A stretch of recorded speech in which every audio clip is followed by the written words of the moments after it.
Hey guys, welcome back to my channel if you guys are new here. Hi, my name is Sydney. I film cruelty-free beauty videos, and today's video is one that I'm super excited about because today we're talking about pastel shadows again. I know I just uploaded a pastel eyeshadow video yesterday, but I'm just trying to crank these out because these are some new products and I want you guys to get the information as quickly as possible. But this is the Pastel Matte Eyeshadow Bundle from Terra Moons Cosmetics. Oh, how beautiful is this bundle, you guys. These two shades right here are their Vibrant Chameleon shades, which I just want to throw into this video because I did order them a couple weeks ago, a long couple weeks ago it seems like, but they got lost in the mail, so they just came in now, so I'm like, we'll just toss them into this video. I don't have very firm thoughts on those either, if I'm being completely honest with you guys, but I am planning on doing a full review video on these pastel mattes, and I can certainly include the Vibrant Chameleon shades in there as well. But in this video I thought we'd do a quick little demo. On one eye I applied just a regular skin tone base, and on this eye I tried to apply a lighter white base to kind of see how the shadows performed over that. I'm also going to share some swatches and just kind of my general first thoughts on these shadows. So without further ado, let's hop into it. So when I'm filming this video, this bundle still is currently in stock. You get all 7 of these shadows for $35 on Terra Moons' website. They retail for $6 a piece, so I don't think you get a little bit of a discount if you do order the bundle. I fell in love with this color story. Honestly, you guys, I've gone a little pastel crazy while being locked up in my house, well, my apartment. And I've ordered a lot of pastel palettes, so I will be doing a kind of pastel palette showdown video in the next couple months, but I really want to test them out and really get to know each of the formulas before I give my definitive opinion of which one I think is better. I do also want to note I'm very quickly going to compare these shadows to the shadows in the Menagerie Pastel Pup palette. I can do some more in-depth comparisons if you guys want to see that in my review video, but I want to keep this one light and short. I ordered these palettes on launch day. I had no issues checking out. They arrived nicely at my doorstep, which was nice after the mail lost my last Terra Moons package, but they arrived totally intact. I had zero issues with dealing with Terra Moons. They have been an absolute dream to deal with. I don't want to say deal with. That makes it seem like dealing with them is a chore. They are a dream to work with, to talk to. They're so incredibly helpful. I just really love the company. So let's hop into some close-ups and some swatches. So this first shade is called Twilight. It is a matte vibrant yellow. I'll just do some quick arm swatches. This is like 2 fingers worth of shadow, just so you guys know. That is so beautiful and so vibrant. When I put this one on my eyelids, I was very impressed with the pigment. This next shadow is called Spacewalker, and I would describe this as a matte pastel peach shade. This one to me is definitely more of like a transition shade, and I feel like it would be on just about anyone. It's quite pigmented, it's just super duper light. Next we have the shade Palm Raider. I would describe this as like a matte candy apple red. That's how I see this shadow. These shadows are a little bit on the powdery kick-up-y side. I've never played with any of Terra Moons' other mattes, so I really don't know if that's standard for their formula, but that's just the experience that I've had with these shadows. Next up, we have the shade Utopia, and this is a beautiful, soft, pinky, purpley, pastel-y shade. This may be my favorite shade of this bundle. I am just totally enraptured by it, you guys. I cannot wait to create a look in my review centered around just this shade. This next shade is called Libra, and I would describe this as a pastel lilac. This one is also incredibly beautiful. I cannot wait to pair this with some of the beautiful blues.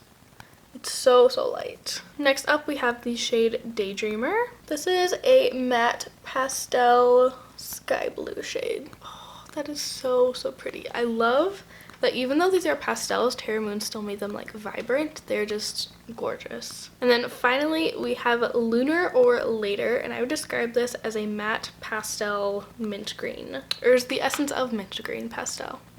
I don't know. There we go, you guys. Here's a little bit of a closer look. I'm sorry, I feel like these are not the best swatches ever. When I do my review video, I will include some brush swatches along with some finger swatches, but these swatched really well. They were creamy to the touch. Again, as I said, they're a little bit softer. I feel like they're more of a powdery formula, but I think they are absolutely gorgeous. And then super quick, I just wanted to share some quick swatches of the Vibrant Chameleon shades. This one is the shade Terra Sphere. We'll just do these on the back of my hand. And then this is the shade UFO. These feel very soft to the touch and are so beautifully metallic and catch the light in such a beautiful way. Alright guys, so really quickly I did want to do some quick comparisons to the Menagerie Pastel Pup palette because these launched like right on top of each other. So I did kind of try to arrange these Terra Moons shadows in the way that they would be the most comparable to the Menagerie shadows. So here the two palettes are side by side. So just by glancing at them, I haven't swatched them side by side yet. I don't think any of them are an exact dupe for one another, which is a good thing. But let's get into some direct comparisons. So first I want to swatch the shade Libra right here next to Belly Slide right here. So as you can tell, Libra is much lighter in tone, and I feel like Belly Slide has a little bit more purple periwinkle to it. This one's definitely more of a lilac tone. Next up, we have Utopia versus Cuddle. I really don't see a lot of similarities in these two. I feel like Cuddle has a lot more red or like a magenta pink in it, and Utopia has a little bit more purple in it. Now we have Terra Moons Palm Reader versus Menagerie Snack. These ones I was afraid were going to be pretty similar, but I feel like Palm Reader is a little bit more pinky, and Snack is a little bit deeper, a little bit more vibrant. Now we have Terra Moons Spacewalker versus Menagerie Fishy. I really thought these ones would be similar, but they are totally different. The Menagerie shade has so much more yellow to it. They're both very light in tone, but that's kind of where the similarities stop in my mind. Next up, we have Terra Moons Twilight and Menagerie Sunbathe. As I said when I put this one on my eyes for the first time, I feel like this one is almost more vibrant than the Menagerie one. It's definitely just more of an intense yellow shade. Now we have Terra Moons Lunar or Later versus Menagerie Iceworm. These ones are completely different tones. The Menagerie one is much more green, where I feel like the Terra Moons one pulls a little bit more like minty blue. And then finally, we have Terra Moons Daydreamer versus Menagerie Aquatic. These ones are much more similar than I anticipated them being. I feel like Aquatic is a little bit deeper, and I feel like Daydreamer just pulls a little bit more purple, kind of periwinkle. Alright guys, so here are those comparisons swatched out on my arm. The Terra Moons shadow comes first, and then the Menagerie shadow comes second. I'm sorry, there are like swatches in my elbow right here. I couldn't quite get it all in. Alright you guys, so I think that wraps it up for swatches and comparisons that I want to do. I really don't think these shadows overlap too much. I felt like some shades were a little bit similar, but nothing that was an exact dupe. A lot of them had kind of like some tonal differences, which I really do appreciate. So I'm going to stop blabbering on and let's hop into the demo. So if you guys caught my Menagerie Pastel Pup first impressions, which if this video goes up when I'm planning to upload it, I uploaded it yesterday.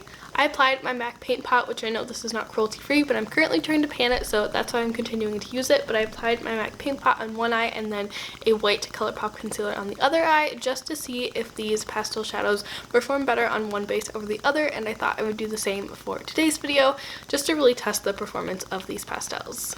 Alright guys, so I've applied my MAC paint pot to this eye and my white concealer base to this eye, and I think today I want to go in a little bit more of a sunsetty direction. These two shadows are just the, what do they call it? I think they're called the Vibrant Chameleons. I'm going to swatch these in this video, but I just tossed them in this so all of them were in the same spot.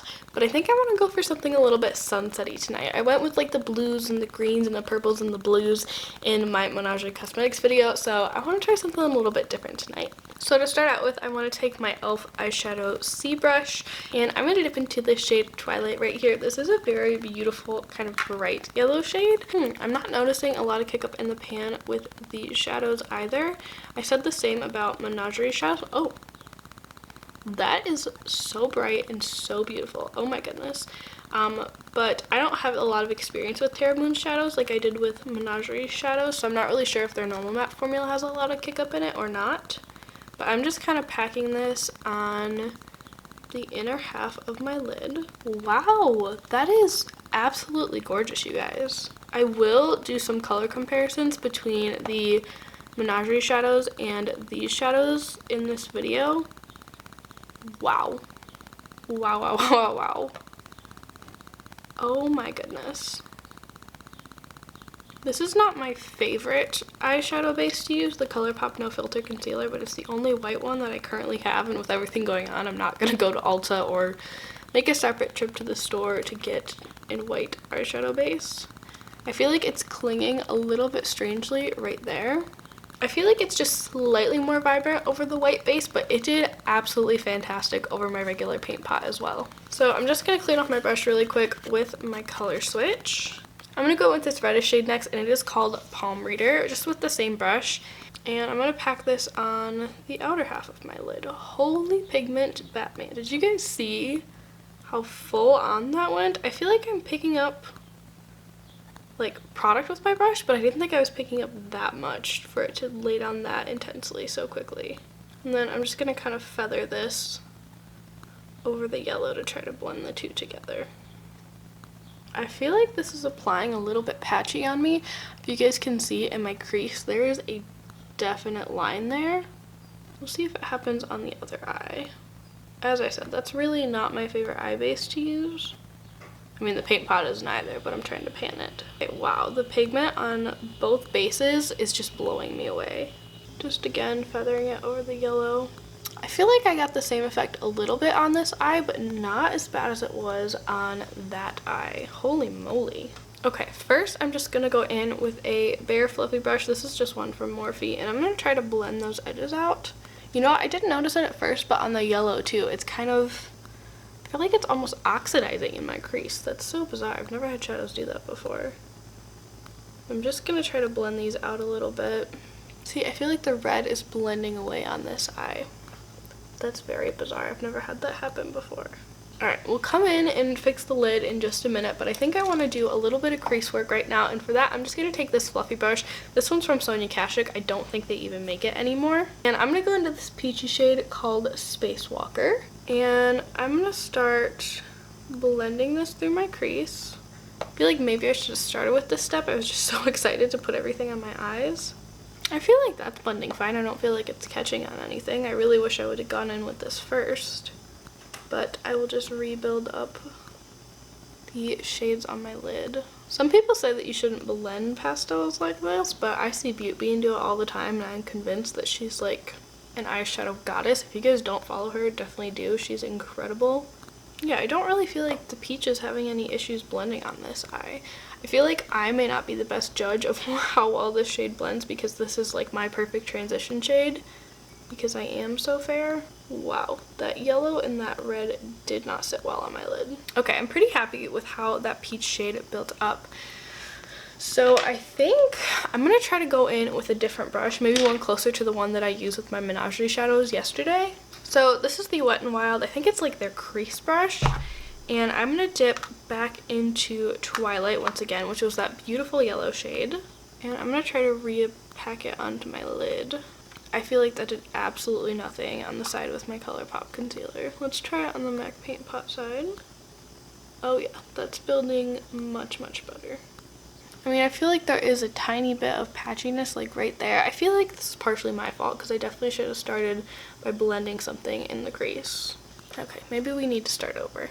Alright guys, so I feel like this ColourPop No Filter Concealer may be bad.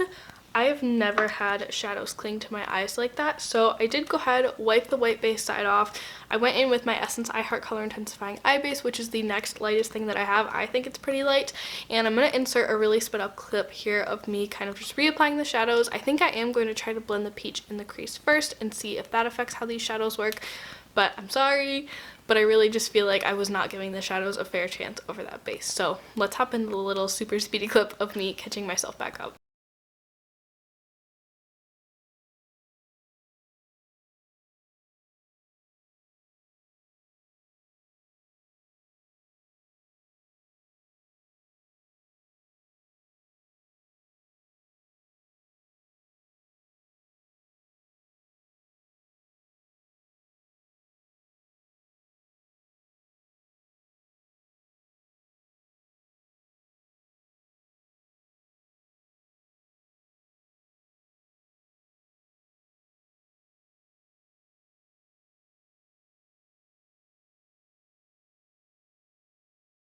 Alright you guys, so I feel like my eyes are about even now. I think the peach performed a lot better when I just kind of blended it through the crease to begin with, but I do feel like my lid shades are just a touch less vibrant because the base wasn't quite as wet as it was when I used the white concealer, because of course the peach kind of fluffed all over my eye.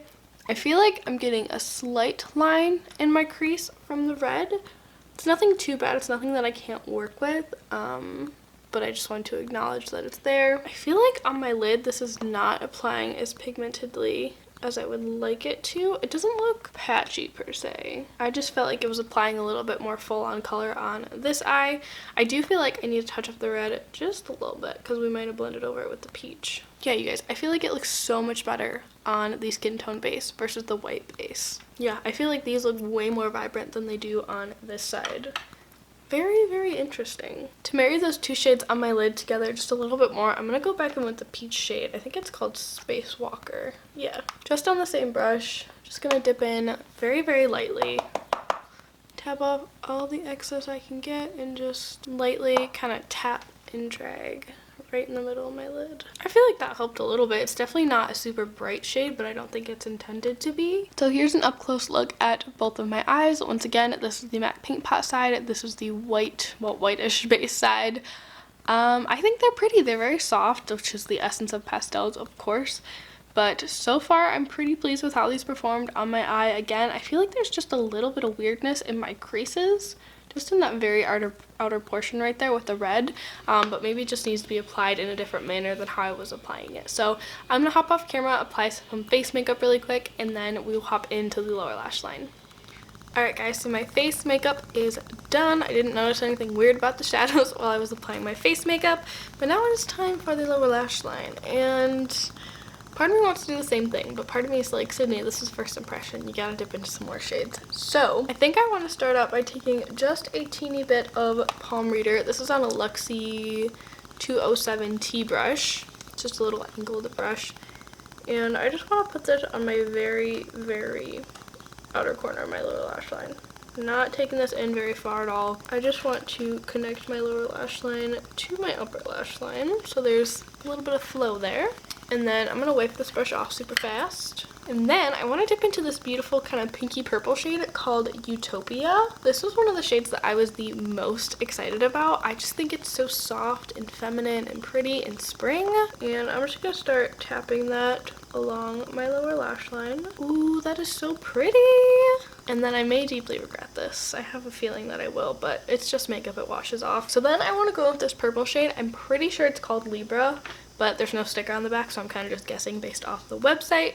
But once again, I cleaned off my brush, and we're just going to dip into it very lightly and pop this on the inner portion of my lower lash line. I feel like this is not the way that the shade will shine the most, especially used in such a small little space. You can definitely tell that it's a little bit lighter and a little bit purplier than Utopia, which we smudged on the inner portion. And then I feel like it would be rude to do a video on Terra Moons Shadow and not use some of their iridescent chameleons. I almost called them multichromes. That's Cleona. Oh, which one should I pop in my inner corner? They're all so beautiful. Let's do some swatches. I hate wasting these shadows. They are the most beautiful things I may have ever laid my eyes upon. So I'm just gonna pop a little bit of Lunar Spectrum on my inner corner. I'm just using my e.l.f. small precision brush. And then with kind of a floppy shader brush, I'm just going to very, very lightly pop this down my brow bone. These are crazy intense brow bone highlights, and I'm someone who usually prefers more of like a satiny brow bone highlight. Alright you guys, I'm gonna hop off camera real quick, apply some mascara, and then we'll wrap up this video. Alright guys, so this is the completed look. Overall, I don't know if I can say that I'm totally happy with how these performed upon my first impressions. I'm really, really happy with how they applied on this eye. Again, the only little tiny issue that I had was that I was having a little bit of a line in my crease from that red shade. But again, I could have applied it with a different brush and maybe gotten a different effect. I just didn't do that in this video. I will be doing a full review video where I think I want to include 3 looks. I can do brush swatches. I will do more in-depth comparisons to the Menagerie Pastel Pup palette as well as any other pastel shadows that I have in my collection. But as I said, with my first impressions, I'm very happy with how they performed over the paint pot. Not so much with how they performed on this side. I'm kind of wondering if they perform better over like a cream base versus like a liquid base, which I feel like is a little bit weird. I've never had a shadow do that, but again, I'm not a pastel eyeshadow expert, so maybe that's common knowledge? I have absolutely no idea. I hope that you guys enjoyed seeing these shadows in action. I hope it was helpful with you making your purchasing decision, deciding between some of the pastel shadows that are on the market today. I'm sorry I don't have more definitive thoughts. I will hopefully have a review up on these shadows within the next like 2 weeks. I was gonna say a week, but I'm like, that's a little ambitious for you. But that's gonna wrap it up today. Thank you so much for watching, you guys. Make sure to leave me a comment down below letting me know what you guys think of this collection of pastel shades compared to the Pastel Pup palette. Do you prefer this shade selection more? Do you like the Pastel Pup selection more? Because there are a couple more shades. I would love to chat about it down in the comments with you guys. But once again, thank you so much for watching. I hope you guys are staying home and staying safe. And if you're not, if you're still working, if you're an essential worker, thank you so much. But I'm gonna stop blabbering on and I'm gonna let you guys go. Bye! Stock, you get all 6 of these shadows, no, 7 of these shadows. Can I count? I applied the matte pink pot. This one kind of looks more like a oh my gosh. Oh, I've got shadow in my elbow. Wow, these are really rough. I was gonna go like this. Hold please, I gotta find a name.